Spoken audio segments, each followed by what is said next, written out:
Good afternoon from Romanian Cultural Institute in New York, and welcome to a new edition of the Leon Feraru Conferences, one of our permanent online series dealing with topics relevant on both sides of the Atlantic and highlighting moments and personalities that have shaped the Romanian-American relations.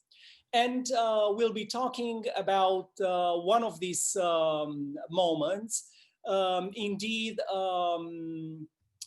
public diplomacy coup, I should say. In any case, a very important episode, moment in the history of Romanian-American relations. And about a protagonist like no other. So we will be talking about the momentous historical 1926 tour of Queen Marie of Romania in the United States, and about this larger-than-life, beautiful, charismatic, royalty, probably one of the most famous royals of her time. And we will be having this conversation with curator COLLEEN SCHAFROTH, the executive director of Maryhill Museum of Art, with writer and diplomat Dan Dimancescu, the author of Queen Marie in America, My Glorious Adventure, and with the media executive and filmmaker JOHN FLORESCU, producer of the documentary Marie, Heart of Romania. Welcome you all to the program. Thank you. Thank you. It's great to have you. I mean, you are the ones who probably know best about Queen Marie and about this tour in the whole of the United States. It's quite a premiere for the Leon Feraru Conferences online, because it's the first time since we started. And that was, I think, in April this year, when we have not one interlocutor, but 3 interlocutors. And we also have prepared some imagery to illustrate the conversation. I'd start with Dan and John, but Colleen, feel free to jump into the conversation.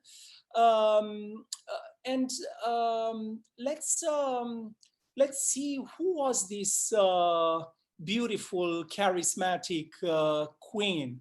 What was this English princess, granddaughter of Queen Victoria, doing in Romania? Dan, you want to go ahead? Oh, I'll let you take the jump on that one. Okay. Well, my association with the subject began in 2016, when I was thinking of a new subject to get into after doing a film on King Michael. And Princess Margaret said, well, you should go speak to Hannah Bakula in New York. She wrote a book called The Last Romantic in 1984. So I went to New York, I saw her, she was well, she's still well. And she said that she started her research basically going through the archives, to the diaries of Queen Marie at the National Archives here in Bucharest. So I thought that was a good place to start. I pulled our team together, we dove in the diaries, and in looking at those diaries, you discovered someone who, first of all, wrote extremely well, was very passionate, very articulate, courageous, and she was kind of a somewhat, had a great sense of nuance, but she had the capacity to be in your face, to use an expression of today. And she came here when she was 16 years old. It was a place where Queen Victoria said, what would she be doing in that awful place of Eastern Europe? And there she started her life as a new young the wife of Ferdinand, in Sinaia, where she basically was given Romanian lessons. And I think in the course of her life, she fell in love with the country. Oh, if I could add one aspect which I think impresses people, that my way of characterizing her is as a very modern woman who understood the traditions that she was introduced to, not from a royal heritage in England, but the Romanian heritage. But at the same time, she was extremely modern. One little detail to remember was that in 1920, women got the vote in the United States. So this was a period where being a woman opened a lot of new doors. And I think she symbolized that aspect, not just to Romanians, but to the world, because she was very modern in her tastes, religiously, artistically, in her behavior. So that made her very intriguing and made headlines in a lot of newspapers in Europe and the United States. Just to add to that, I remember when she was in Sinaia, she was, that was the only distraction, was riding a horse, and they told her that she shouldn't be riding a horse, a princess shouldn't be riding a horse by herself. And so she did exactly that. She rode a horse by herself when she shouldn't have. She was English, of course. What's that? She was English, of yeah, course. She was English. You couldn't stop her. And so that's sort of the way she was. She was always breaking conventions, just as Dan was saying. And I think that quality kind of went all the way right to the end. One little detail, she smoked, which was not considered normal at the time. And I don't want to jump ahead to her American trip, but when she arrived in Portland, they had a very lavish dinner for her with a printed menu. And on the bottom of the menu, they had ads for cigarettes, which was rather unusual. So it was another way of manifesting her modern behavior. And Colleen, how does the portrait of this amazing character reveal itself from the objects, many objects that you have in your custody, you have in your museum? Honestly, I think the Queen thinking of these beautiful, amazing objects that you are taking so good care of. Well, I think that she, by the time she came to the museum, I think that she had absorbed Romanian art and culture, internally. It was part of her soul. That's my impression. And I think that part of what she wanted to do was bring these things to Maryhill so the American public could see all of these wonderful, wonderful things, all of this wonderful culture about Romania, because she truly loved Romania. I mean, it comes across in all of the things she brought us to see, for example, we have books about Romanian art and culture that she brought to the museum. So we have background to look at. We have examples. She loved textiles. She loved clothing. Yeah. So not only do we have some folk clothing she brought, but she brought examples of embroidery that are in the collection. So these are all things that represent a person, a modern woman, who really loved the traditions she found in Romania when she went there. Yeah, so she comes across as somebody very learned because, of course, she was a writer. Not only did she love books and reading, but she wrote a lot of books, and she wrote well. And also textiles, traditional folkloric costumes, and also other pieces of, textiles, some of them designed by her. Yes. Dan, how would you explain the would you explain the fact that she was so admired during her lifetime, and not only in Romania, throughout the world, really admired, and also not only by ordinary people, but really everybody, including the press? This might jump ahead a bit in our conversation, but I think a little bit of historical context might help to explain why she fit into the picture you're describing. Okay. We have to remember, end of World War I was the Versailles treaty negotiations, where she became a participant. very effectively on behalf of Romania and got to know the world leaders at that point. Secondly, out of Versailles came the League of Nations, which was also a recognition of the new countries of Europe, Romania, Yugoslavia, Czechoslovakia in particular. So she also symbolized the phenomenon of these new nations, some republics, democracies, also kingdoms. So I think the world context propelled her to be a persona who reflected on all of this post-war activity. And because she was extremely intelligent, multilingual, extremely well connected to the decision makers and the press, she was a natural, to become a popular figure. And also in the eyes of the general populace. I mean, she was a role model, a Lady Diana of her time. Yeah. I think it's a very good point, because she was truly a star of the day. Everybody, is a role model, somebody who people wanted to emulate, and the army idolized her, especially because she was so present during the First World War. It was a horrific time for Romania and Romanians. She was always in the trenches. She organized the medical services. She was always giving a helping hand. Yeah, she spoke her mind too. You asked me a question about her appeal. I remember in a diary she was disappointed with the politicians at the time, and she made the comment, "Why do I lead a nation of cowards?" You can imagine saying that in a country that's your adopted country. So that took a lot of guts. But also she had a great sense of style. When she went to Paris, she stayed at the Ritz-Carlton. She booked 20 suites at the Ritz-Carlton. She spent money like there was no tomorrow. And she said, what's the big deal but for a few dresses that we save a nation? And there she was, remember in Paris at Versailles, there were about 80 nations who were present at Versailles, including Lawrence of Arabia. You see him in our film, walking in with Arabs. And there was Queen Marie. She put Romania on the map, and she used her charm, her address book, her connections, and her diary of Paris was like Princess Di. She was the hotshot figure at the time.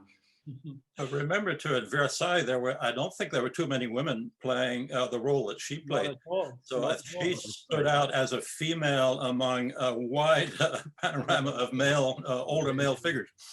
But she did an amazing job. Yeah, go ahead, Colleen, sorry. Oh, no, I was just going to say, I think that she intuitively understood how to handle the press. Mm-hmm. She really understood what the press could do for her, how to get the most out of them. I mean, even when she was in the States, she had a syndicated column, so I think she intuitively understood how to manipulate the press to put her best foot forward. Well, later when we talk about her her American trip, I was really impressed by the energy she had just to acknowledge people, letters, reports. She would stay up late into the night just to acknowledge her relationship with people. And she did that with an enormous amount of persona, energy, compassion. And that, I think, is a part of the aura she manifested that made her popular with the press and the public. So you have this very popular royal, idolized in her country, charismatic, knowing everybody important in Europe, and not only in Europe.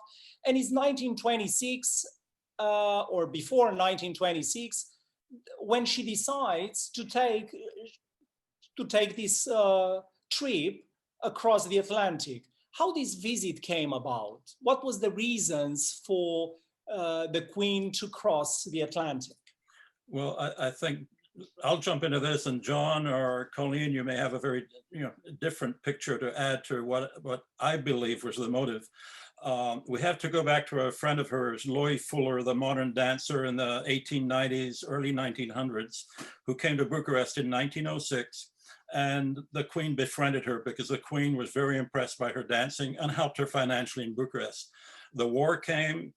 During the war, Loie Fuller played a role as a go-between between the Queen and the United States, the Secretary of Treasury McAdoo, and that may have added to the loans given by the United States to Romania, and led maybe to the donation of the Ford ambulances to Romania during the war. So if we jumped ahead one step to 1926, when she came to America, I think Lloyd and others said, you know, this is a good moment for you to go to America, to thank America for everything that was done, by the Americans on behalf of Romania during the war. That was one motive.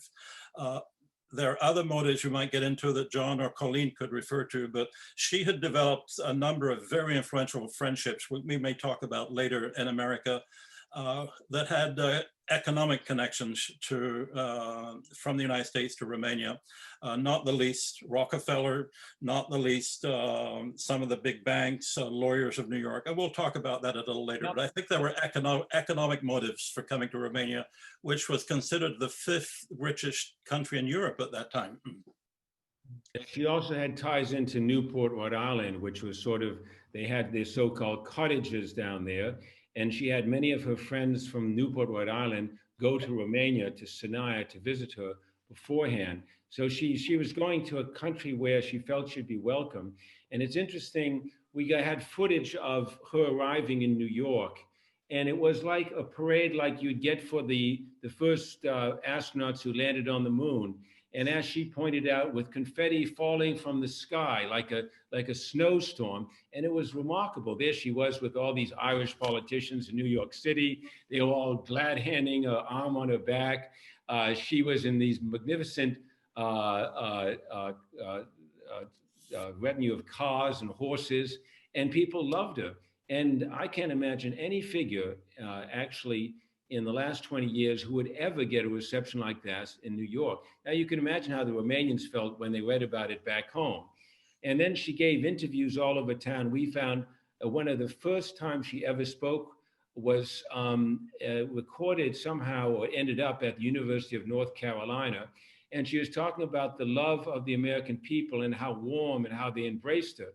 And she went up to West Point, and she went out to see the Blackfoot Indians. I mean, she went all over. Dan probably knows far more detail about that, but clearly she was in love with the place. They said that the Statue of Liberty, the newspaper said, bowed its head when she pulled into New York Harbor. Wow. So it was a very lovely, colorful moment. Well, I think we have to underscore not just what you just said, John, but I think there was also a hidden economic agenda, which we will talk about later, and the commercial relationship between the United States and Romania. So we'll talk about that a bit more.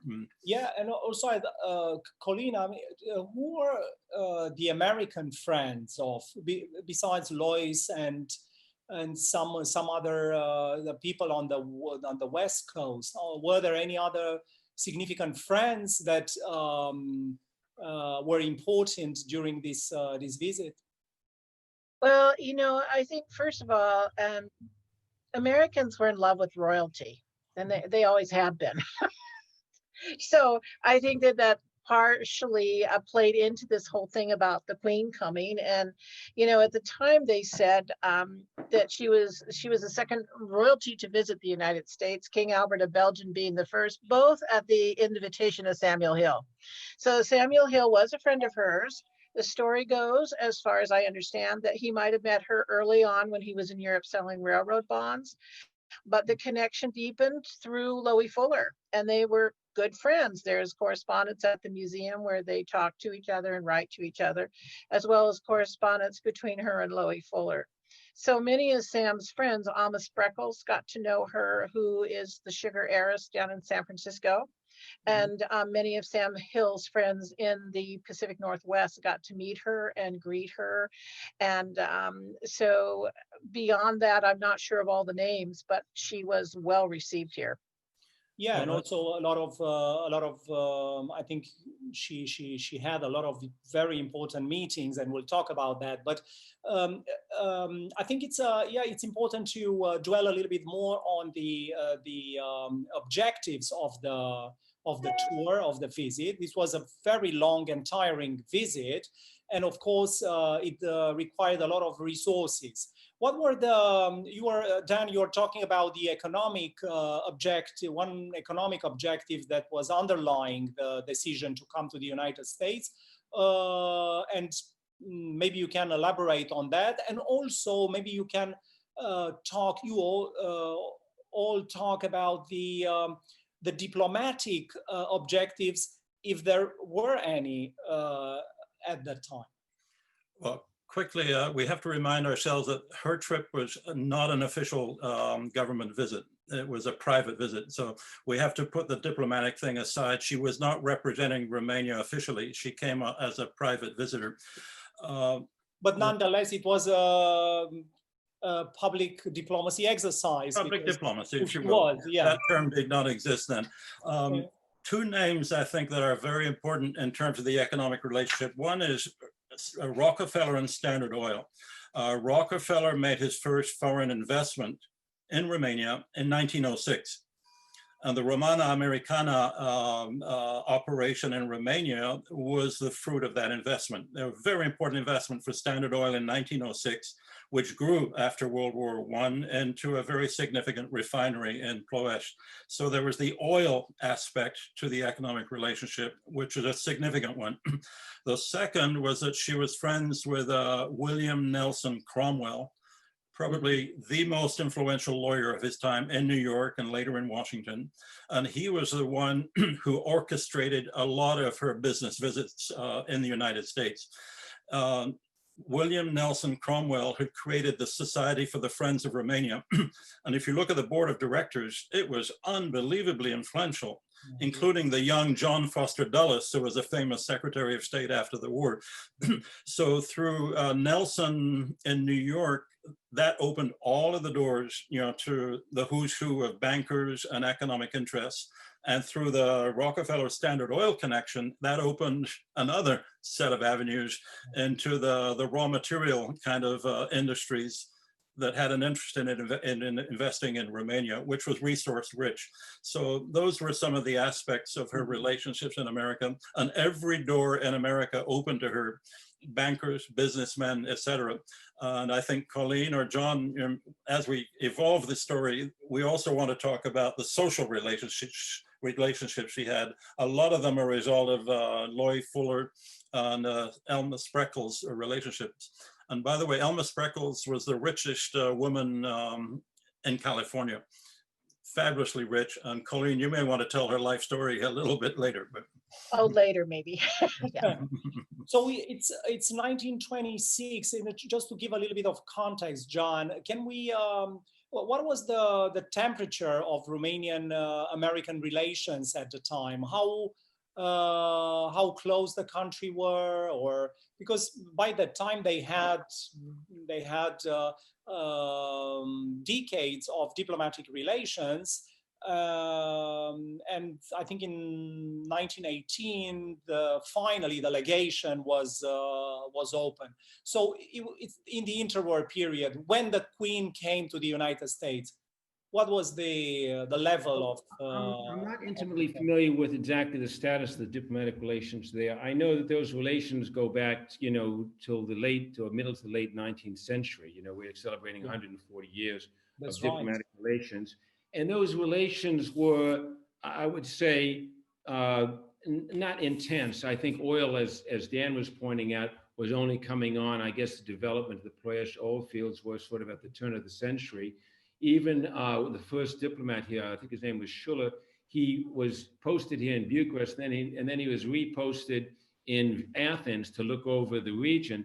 So one got the feeling that really up until, you know, my sense on the American side, that in the turn of the century, Romania was a rather distant, sort of unproven entity at the table. I guess certainly when oil started getting developed, it became, of course, the key commodity, and I think that the Queen herself was, I think, had a difficult relations back home. I think often, you know, the relations in the royal family, particularly with his son, was so difficult that I think she was happy to get away, and she was happy to be a non-official member. She had played, you know, this intense diplomatic role, obviously in Paris, and then she felt, and she was eventually completely sidelined in Romania.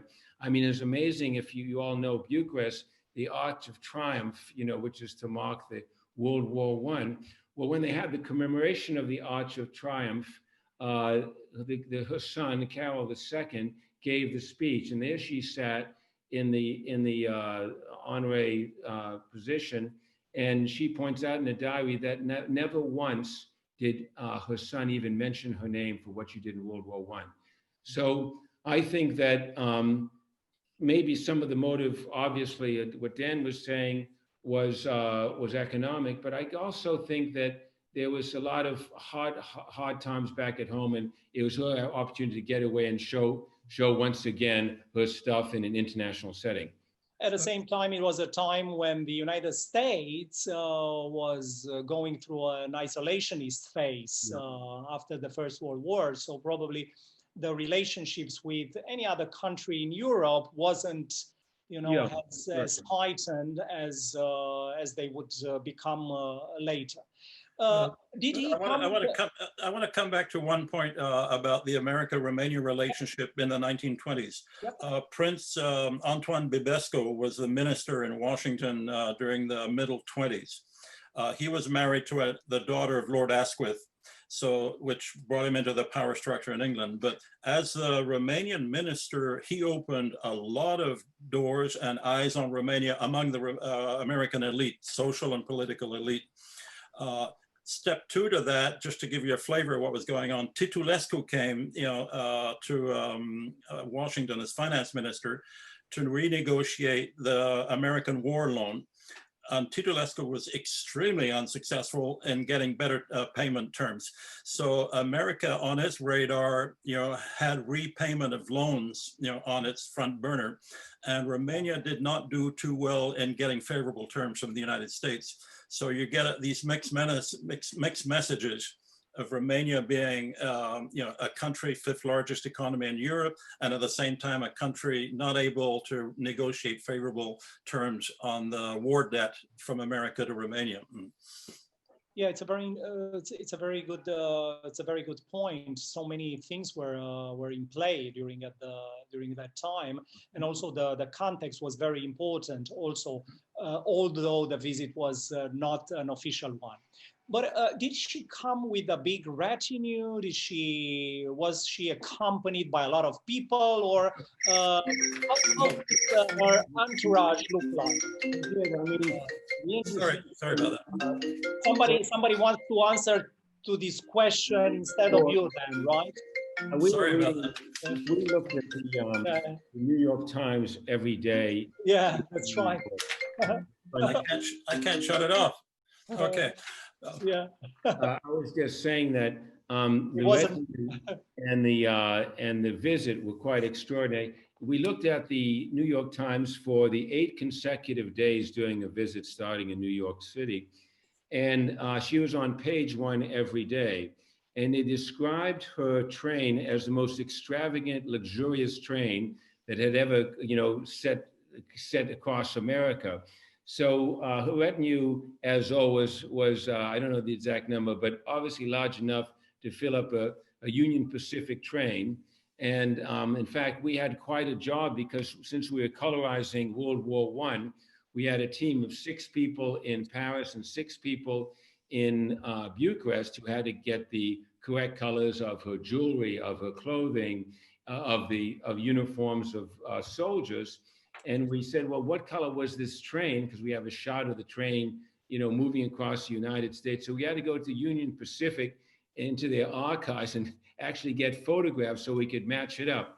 So, but all along the way, even when we were speaking to the train company, I think they may no longer be in real commercial existence. Maybe they are, Colleen, you would know. But it was obviously extravagant, well endowed and memorable trip, not just for those in it, but everybody who saw it. But who are these people that were accompanying her? Well, I think she had her train, to go back to her train, was called the Royal Romanian, Romanian. provided by private railroads, the Baltimore and Ohio, and then the Western Railroads. It had 7 cars, 85 passengers, and 129 pieces of luggage for the Queen and her retinue.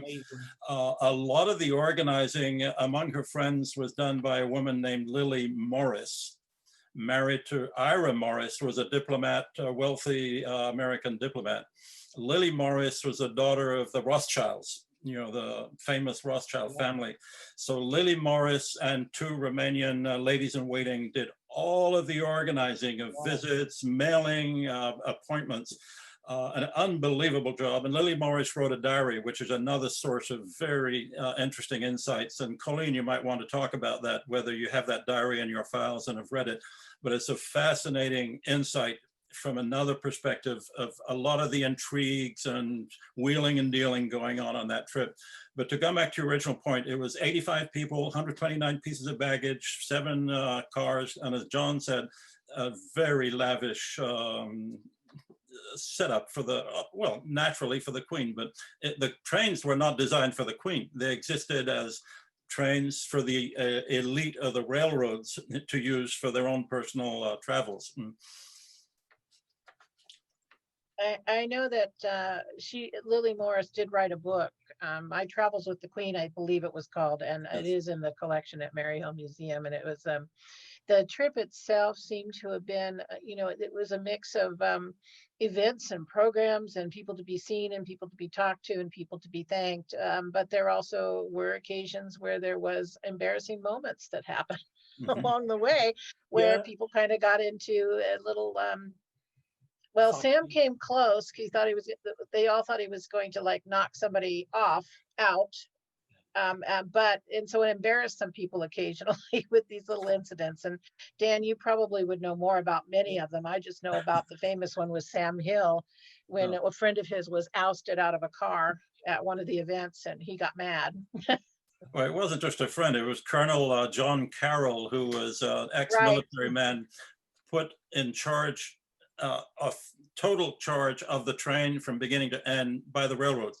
He had full responsibility for what happened on the train. And at one point he was sitting in a car, I think in Portland or Seattle, and Sam Hill physically took him out of the car so that Sam Hill could sit in the car. Sam Hill was, he got into an almost fight in New York too with Nelson Cromwell. So Sam was a weird guy.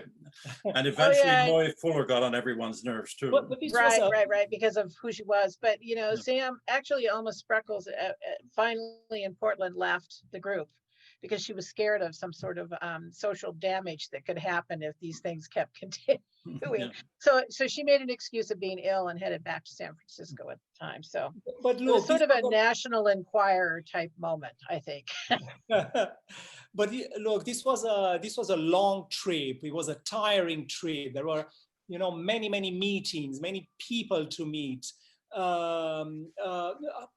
But how long was this tour? What was the itinerary of this? Well, let me show you a map. I'll give you a couple of facts, and then John and Colleen, you may want to jump in. But this is what the trip looked like.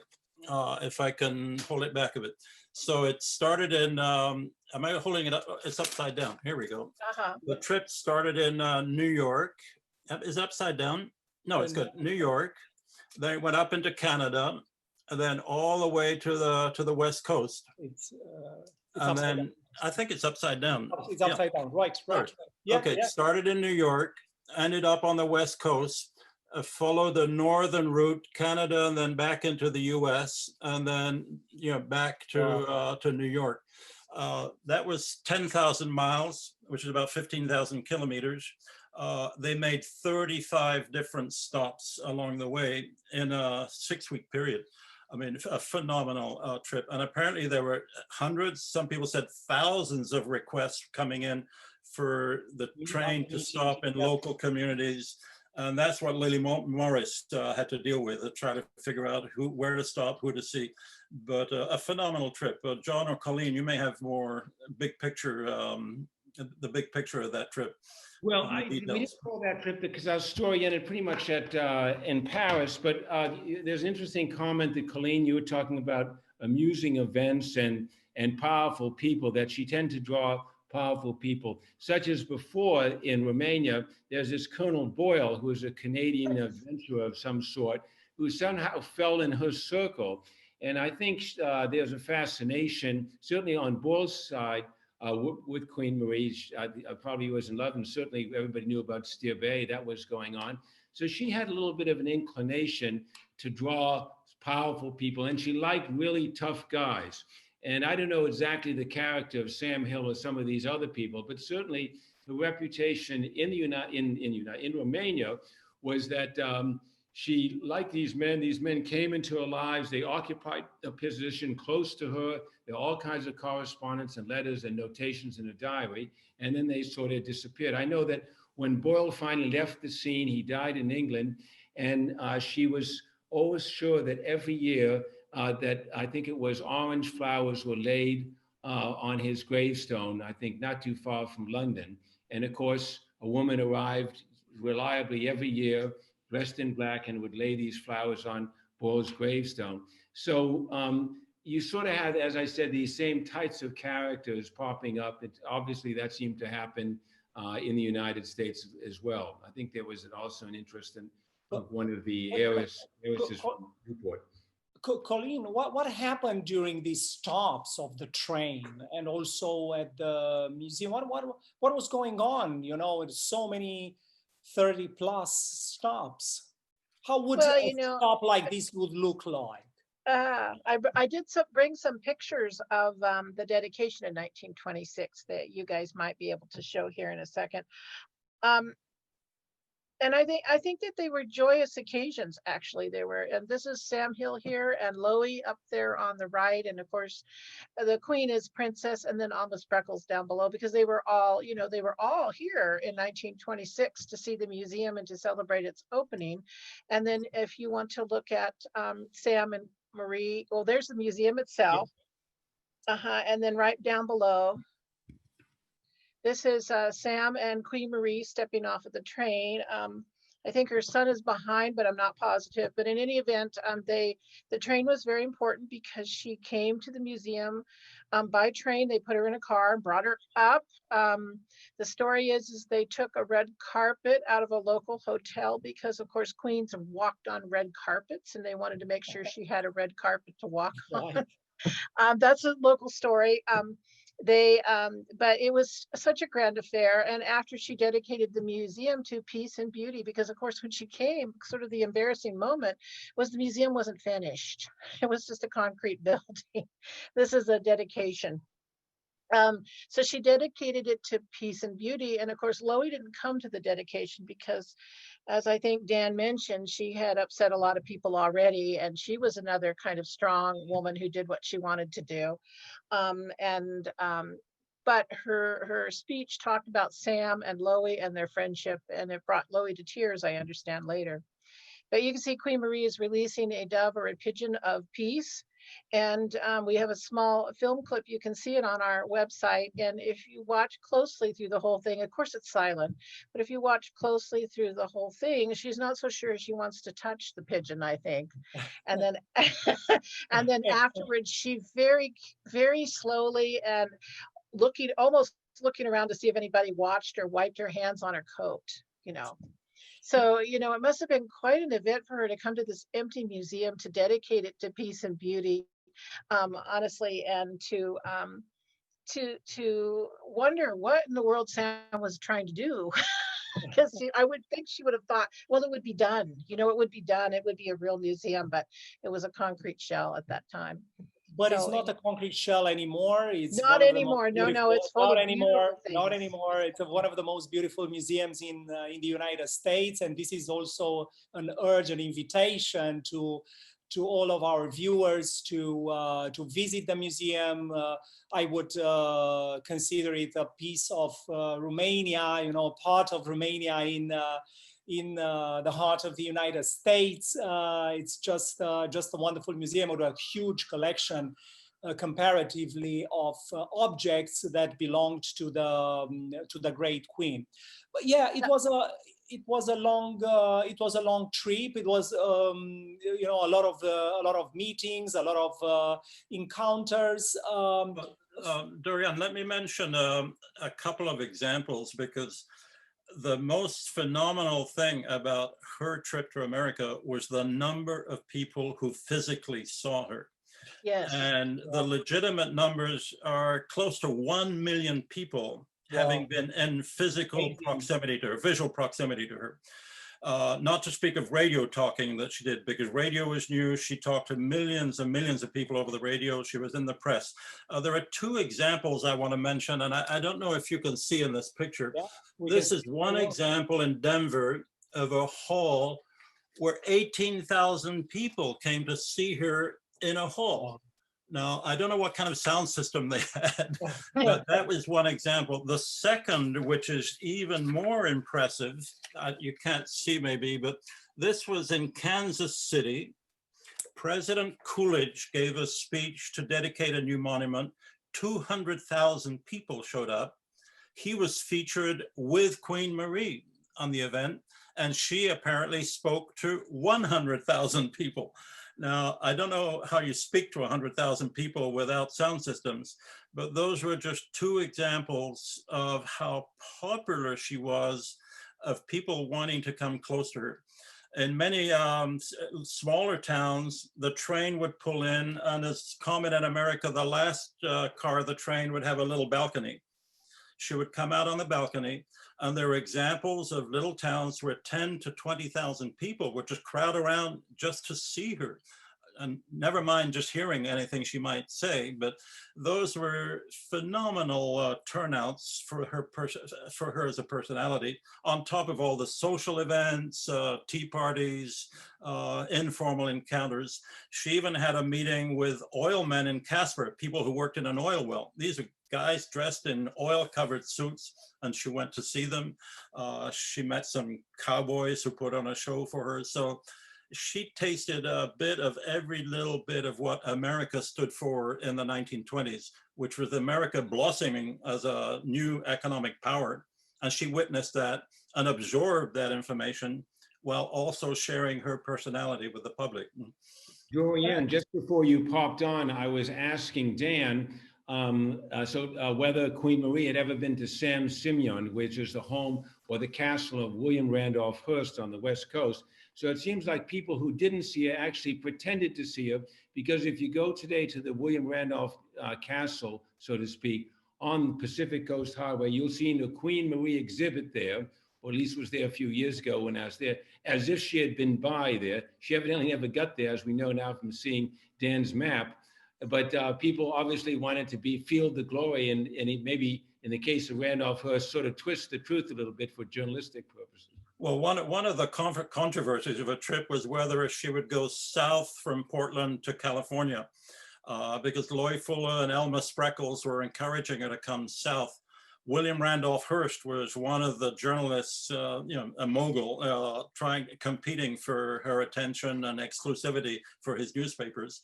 So there was a big fight, and it was decided finally that she would not go south. And by the way, the minister in Washington at that time, Romanian minister, was Juvara.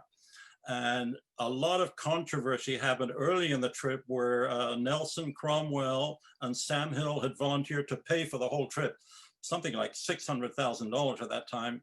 The Romanian government ultimately refused to allow them to pay for the trip, because the Romanian government wanted to take over, the control of the trip. So there were a lot of machinations that were happening of who should visit, who would pay. And Juvara, to some people, was the bad guy because he took over the trip and sidelined Sam Hill and sidelined Nelson Cromwell as potential donors. So there are a lot of little sub-stories to her trip, controversies. But overall, the trip was very successful. I mean, only hugely successful. Speaking to all these, thousands of people and millions in the radio, we wish we could rely on a personality like this nowadays. But this is, of course, the impact in America was huge in for the the general public, the press, the magnates, the big money, the politicians, even the president. How was the visit perceived in Romania? Did he have some echoes? How was it seen from the other side of the Atlantic? John, you might be closer to that. Well, I can't say. I mean, we didn't get too much into how a trip. We were with our story. We were with her on that trip. We were with her following a little bit. Our film follows her around, but I don't know exactly how it was perceived. I would imagine nothing but positive, because after all, Romania, as we were pointing out earlier, was not an important nation to the U.S. eyes, isolationist eyes.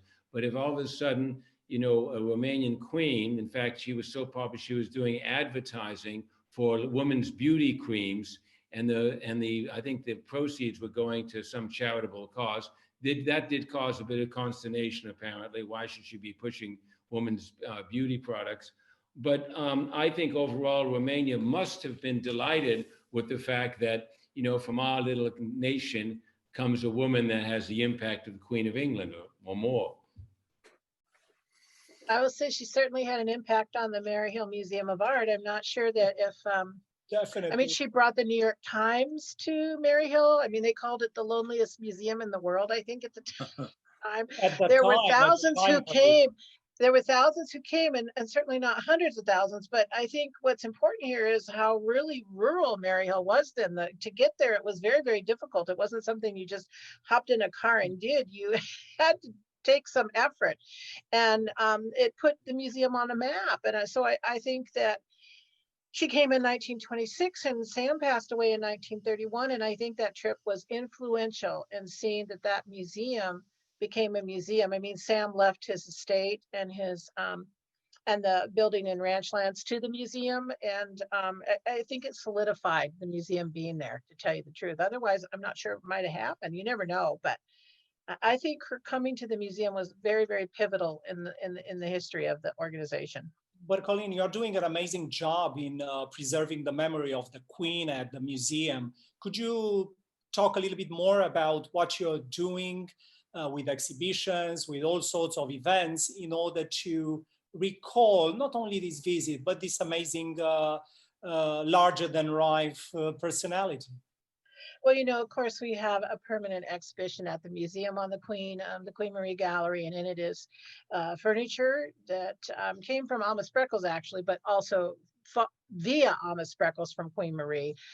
We have textiles, we have beautiful little Art Nouveau pieces, various pieces of tableware that Queen Marie left the museum. She left little trinkets like a pocket watch or two, a hair bracelet that we have, little mementos of her life in England as well as in Romania. We have watercolors she did and a print she did. And honestly, we have all these wonderful, everything from a little crochet hook to even an example of her cigarettes that she left for the museum. We have writings of her. So we have all of this stuff. And her initial gift of just a few textiles has turned into one of the larger Romanian textile collections in the United States now. And right now we are exhibiting those. We'll be exhibiting them all next year. Because of COVID, we decided to keep the exhibit up next year because we want as many people to see it as possible. And it's called A Particular Beauty Romanian Folk Clothing. And it's just stunning. The exhibition is stunning. It's full of this beautiful, beautiful handwork from Romania, from all different regions around the country. And it is well worth a visit. So the museum just has this fascinating history of the Queen. And people come sometimes to see the Queen, and then they see other things they were surprised by, so many other things that we exhibit and show all the time. Oh, yeah, it's a beautiful, beautiful museum. Just because the Queen was famous at the time, was eloquent, was beautiful, was extraordinarily interesting for all sorts of people, to see, to talk to. But she has retained her fascination, the fascination of her aura and of her personality even today. You, Dan, wrote a book and, you know, other pieces about the Queen. You know, you are the sort of chronicle of the U.S. trip, while you, John, while dealing with many aspects of the history of Romanian royal family, did a whole documentary, and a quite successful one, about her. And I would start with you, John. When Marie, Queen, Heart of Romania came out, you did a launching tour throughout Romania. What was your experience? What did you experience, you know, when showing this film and talking to people? Is the memory of the Queen still alive? How is she perceived today by Romanians? I think, I mean, it's, let's just go to television. We took it to television and they wanted to put it at about 11 o'clock at nighttime. I said, you know what, my experience with King Michael, I think you should put it effectively at prime time or prime access, which is on the largest channel. And we had a couple of days before a launch at the Athenaeum here. And there, it seems like all the folks of Romania popped up, the pop stars, the sports stars, the political people, all kinds of people came along because they're very curious to see who this person was, because I think the Romanians just thought of her as Ferdinand's wife, dutifully standing by his side, helping in the war, but her story was far more interesting. And I make the case that were it not for the Queen, it's very likely that Romania would have not got Transylvania back. I mean, people far more distinguished than myself, like Jan Pop, the president of the Academy, made the same point, and so did a number of historians looking back. So she's a hero, she's a national hero. And in the Athenaeum, which the murals around show the history of Romania from Dacian times all the way to modern times. And there's only one woman there, and that woman is Queen Marie. And she's behind her husband on a horse, kind of like as if a secondary figure. I think today she's the most popular figure in Romania. I think she's loved. The day, morning after we aired the show, the ratings looked like a peak in the Swiss Alps. It just completely blew away the competition. And then we took it around the whole country, went to 36 different cities, and all these people were showing up. They're so proud to have a hero, because Romania doesn't have that many heroes, quite honestly. And if they're not around today, well, they certainly were around in history. And young girls were there with their grandmothers. We went to, industrial towns. We went to the mining towns of Petroșani. We went to the elegant towns of Cluj and Sinaia and Constanța. We went to every corner of the country. We kind of followed in her footsteps. And now the thing has been circulated into schools, through Rotarians, to all corners of the nation. And I think that they're very proud that this woman is seen in a full light, and not just in Romania, but elsewhere, thanks to the History Channel. So the reaction shows to me that Romania loves heroes, and she's one of them. And the fact that she was a woman is a good thing just to throw in there. Another nice thing, that Queen Marie's great-great-great-grandson gave birth to a little child 48 hours ago whose name is Marie. Yeah, it's congratulations. Can I add to this a bit? Because as John said, a lot of people feel that she was responsible in helping get Transylvania absorbed back into Greater Romania. It should be remembered too that the citizens of Brașov, to honor that effort on her part, donated the Bran Castle to her after the First World War. And that Bran Castle today is reviving the castle as a Queen Marie Castle, which now has some very strong exhibits on Queen Marie. And even though it's a little controversial, the government has opened a Queen Marie Museum in Brunn, which I've gone to, which has a phenomenal collection of maybe 20,000 objects related to Queen Marie, being exhibited temporarily now, but a phenomenal collection. So a point related to that is that Queen Marie always had an ability to touch the local populace with a personality. Brashov donating the castle was an example. If we come back to her American trip, on many occasions when she stopped somewhere, if there was a Greek Orthodox church that was Romanian, she would go to the church, even though it might be 50 people or 100 or 300. So she was very sensitive about honoring the Orthodox church, particularly the Romanian ones, in every location she went.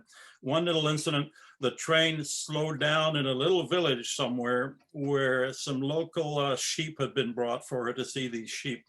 And the train wasn't stopping. And a young entrepreneurial journalist actually stood in front of the train so it would stop, so he could photograph her photographing the sheep. While there was a shepherd there. The shepherd was Romanian.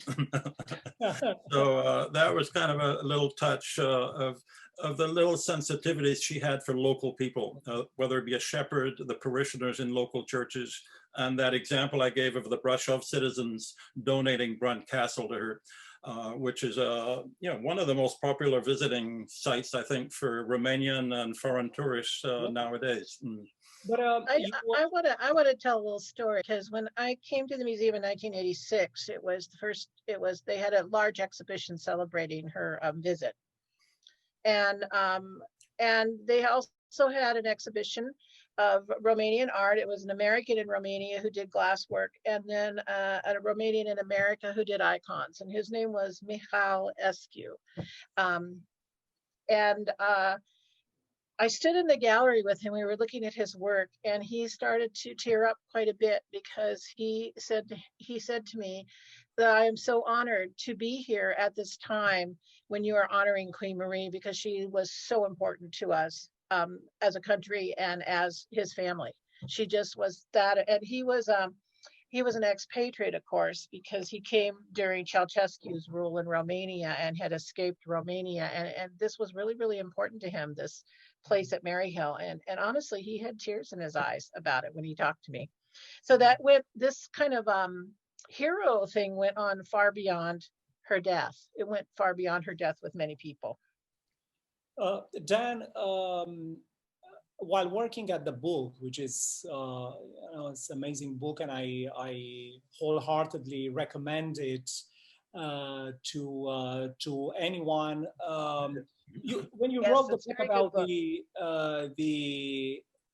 the Queen's trip, how difficult it was to get to documents, to recompose this long trip full of interesting stories. Tell us a little bit about the process of documentation. I'll make it easy. It was actually relatively easy, because the two primary sources were her diary and the Lily Morris diaries, which are incredibly detailed. The Queen is more obvious because more people have seen her diaries. The Lily Morris was less obvious. The Lily Morris discusses a lot more controversy and difficulties during the trip. There's an enormous archive, American archive of newspaper articles, which you can Google, research, and those show up. So that was a third source. And then for images, I didn't use images just of her, but I try to put images in the book that illustrate America at that time: skyscrapers, Native Americans, social events. So the book is a mixture of two diaries, newspaper reports, which are fairly easy to get, and images that characterize America at the time of her visit. And I'm not trying to flatter myself, but it was a relatively easy research job. You didn't have to dig too deeply to find the raw material. I'm already dreaming of a script written by Dan, filmed by John, and shown at the Maryhill Museum with the support of the Romanian Cultural Institute. With a voiceover by Dorian. And just to be somewhere there in the audience would be enough for me, but definitely a great feat of public diplomacy, a fantastic story, a story full of other stories. But to pick on your point, Dorian, I think there's a film to be made about the modern woman. And it should not be just Queen Marie. I don't know who they are. I would try and pick 2 or 3 women who changed the face of modern social life through their persona. And I would pick her as one of two or three. And in that sense, that brings her to the fore, not by Queen Marie Romania, but one of several women, you know, who repainted the picture of what it meant to be a woman in modern times. And it's a wonderful idea, and it's the perfect idea to end our conversation. I'm afraid that our time is up, but it's been a fascinating dialogue, a fascinating conversation with all these perspectives on a truly great trip, historical moment.